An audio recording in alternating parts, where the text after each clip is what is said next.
We know, of course, you're going to be speaking to the Conservatives at conference. Boris Johnson was always a key ally of President Zelensky. Are you seeing the same from Liz Truss? We are. We are seeing the same from Liz Truss, also from her government. We were extremely happy that the Minister of Defense didn't change. So we have a continuity there of support for the Ukrainian military, of collaboration with the Ukrainian Minister for Defense. And of course, all this means that UK and Ukraine continue to work on their strong strategic partnership. I want to talk a little bit about the situation on the ground in Ukraine. We all know, of course, about the extraordinary bravery of the Ukrainians in a war that many people expected would be over in a matter of weeks. You're continuing to retake territory. What is the situation on the ground and how optimistic or not are you? I'm fairly optimistic, and despite Putin trying to distract from the advances of the Ukrainian army in the east of Ukraine, the Ukrainian army is still advancing, regardless of the annexation announcements, regardless of the sham referendum. All of that is absolutely meaningless when it comes to the Ukrainian military units coming forward and liberating the Ukrainian people and reinstalling the Ukrainian flag in, pretty much all across the east of Ukraine. So we have the Luhansk region, Donetsk region. We have advancements being made in Zaporizhia and Kherson today and over the coming days as well. So it's looking pretty good on the front lines for Ukraine. But of course, we are still reliant on the support that we are getting from our allies, including the UK, in terms of weapons and in terms of ammunition. We need those to be coming in larger numbers and in faster time for Ukraine to secure a quick victory, because a quick victory is exactly what the whole world needs today. We cannot be fighting this war for another year or years to come. This will deplete Ukraine, this will deplete the resources of the allies, and this will strengthen the tyranny and the empire that Putin is trying to build so desperately. At the same time, of course, Putin has held these sham referenda in 4 regions of Ukraine where, surprise, surprise, people voted to join Russia. How is Ukraine responding to that? The thing is, people didn't vote. So that's the whole point of a sham referenda, where you have the results fixed and where you have a bare minimum of respondents. So some 2, maybe 3% of the population of all these regions were participating in the referenda. And a lot of the answers were obtained by actually holding people at gunpoint or by inflicting threats on people and their families.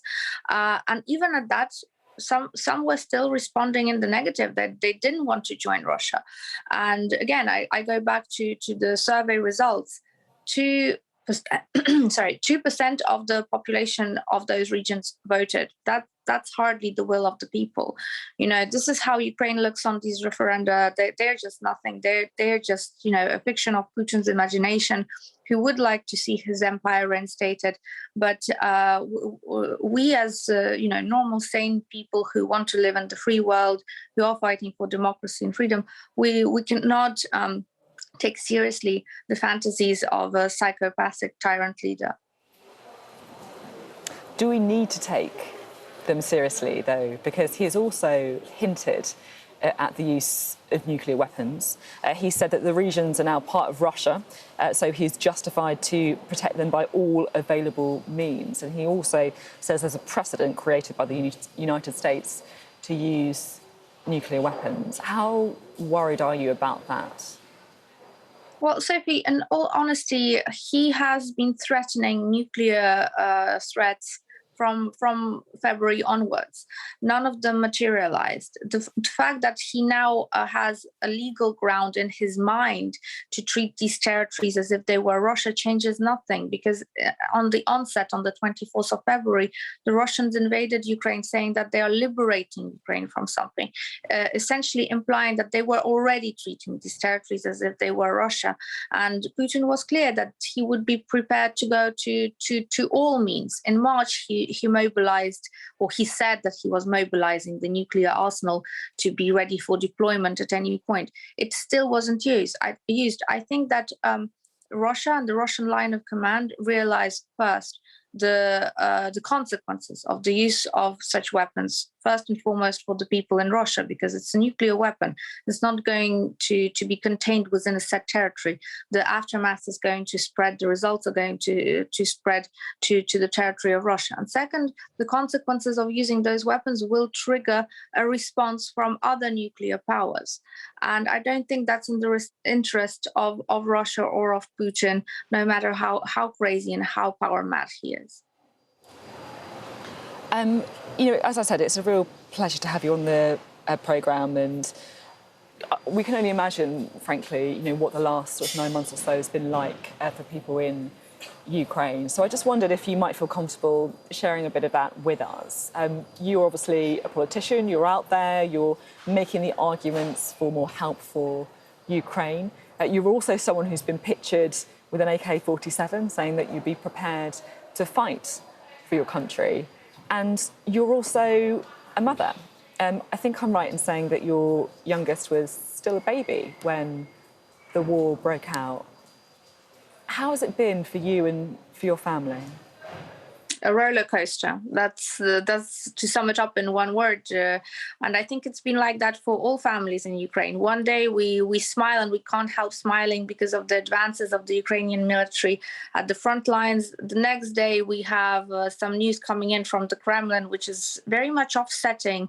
And we realize that it's probably part of some kind of psychological attack. On the next day, I will be in tears several times a day because of the news coming in of the convoys, of the civilian convoys that have been shot at, and seeing the pictures of mothers like me with children who were trying to get to safety, who were just shot point blank in their faces or in their backs. That's, those